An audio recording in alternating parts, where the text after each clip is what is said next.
जीवन साथी, क्या कहूँ यार। मन करता है सब छोड़कर कहीं दूर चला जाऊं। पत्नी से तो ना घर संभलता है ना ऑफिस। माँ बाबू की भी परवाह नहीं करती। बच्चे भी बस पल ही रहे हैं। मॉर्निंग वॉक करते हुए अमित ने मायूसी से कहा। अंकित अमित की बात सुन कुछ सोचने लगा। अमित की बात अभी जारी थी। तेरी जिंदगी अच्छी है यार। नीरा भाभी तो घर बाहर सब अच्छे से संभाल लेती है। तू सच में भाग्यशाली है। हाँ वो तो है। अच्छा सुन, तेरी तो आज छुट्टी होती है ना। आज मेरे घर चल, साथ नाश्ता करेंगे।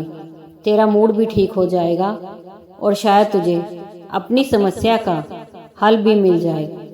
अंकित ने जोड़ दिया तो अमित भी साथ चल दिया। घर जाते हुए अंकित ने रास्ते में ब्रेड, दूध, सब्जियां और फल खरीदे। लगभग 7 बजे वो अंकित के घर पहुंचे तो अंकित के माता पिता डाइनिंग टेबल पर बैठे चाय पी रहे थे। उन्हें देख नीरा ने हंसकर स्वागत किया और फिर झट से 3 कप चाय बना लाई। चाय खत्म होते ही अंकित और नीरा दोनों ही रसोई में घुस गए। अमित अंकित के माता पिता से इधर उधर की बातें करता रहा, पर उसका सारा ध्यान किचन की तरफ ही रहा। नीरा रोटी बना रही थी। दाल, सब्जी, सलाद ये सब वो पहले ही बना चुकी थी। इस बीच अंकित ने ब्रेड टोस्ट बनाए और दूध गर्म कर 2 गिलासों में भर दिया था।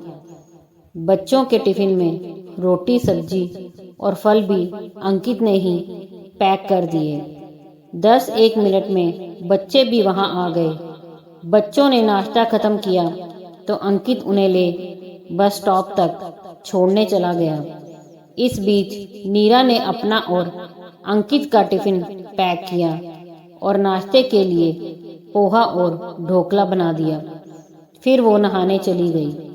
जैसे ही अंकित वापस आया, उसने अपने माता पिता को बताया, आज सिंघाड़े लाया हूँ, आपको पसंद है ना। मेथी बथुआ भी लाया हूँ। शाम को आज मेथी के परांठे और बथुए का रायता कैसा रहेगा। बहुत सही किया तूने। मैं और तेरी माँ दिन में पत्ते तोड़ तैयार रखेंगे। कल भी पालक और मेथी ले आना। सर्दियों में ही तो अच्छी हरी सब्जी खा सकते हैं। पिता ने मुस्कुरा कर जवाब दिया। बस ऐसी ही छोटी मोटी बातें हंसी खुशी करते हुए कुछ समय बीता। बातें करते करते अंकित ने टेबल सेट कर दी थी और नाश्ते के लिए फल भी काट दिए थे। अमित ने बहुत मना किया, पर अंकित ने थोड़ा सा हलवा भी बना लिया। अरे भाई, मेरे हाथ का हलवा खाएगा तो फिर किसी और के हाथ का हलवा पसंद नहीं आएगा तुझे। अंकित की बात सुन अमित झेप गया। यहाँ अंकित को घर का हर काम आता था और अमित इन सब कामों में कभी हाथ भी नहीं लगाता था। अब नीरा भी ऑफिस के लिए तैयार हो चुकी थी। सलीके से पहनी साड़ी और तसल्ली से संवारे बाल। अमित को अपनी पत्नी माधवी का कुम्हलाया चेहरा, बस किसी तरह लपेटी हुई साड़ी और बिखरे से बाल याद आ गए। यहाँ अंकित घर के हर काम में नीरा का साथ दे रहा था। वहाँ उसके अपने घर में सब बस माधवी को ही करना पड़ता था। नाश्ता, खाना बनाना, टिफिन पैक करना, बच्चों को बस तक छोड़ना, सब्जी सौदा लाना, सब वो बेचारी अकेले ही किसी तरह करती थी। वो खुद और उसके माँ बाबूजी बस उसे ताने ही तो देते रहते हैं। मेथी के पत्ते तक वही खुद तोड़ती है। शायद इसीलिए अब वो ज्यादातर वही सब्जियां लाती है जो झटपट कट जाएं। बस लौकी, गोभी या सीताफल। मेथी के परांठे और बथुए का रायता खाए तो जमाना बीत गया। इस बात के लिए भी माधवी को ही ताने दिए जाते थे। अरे तू क्या सोचने लगा, चल नाश्ता करते हैं। अंकित भी तैयार हो आ चुका था। सब ने बैठ तसल्ली से नाश्ता किया। नाश्ता करते करते नीरा समाचार पत्र भी पढ़ रही थी। माधवी को तो शायद ही कभी अखबार पढ़ने की फुर्सत मिल पाती हो। कभी वो कुछ पढ़ने भी बैठती तो वो या माँ बाबू या बच्चे कोई ना कोई काम बता देते।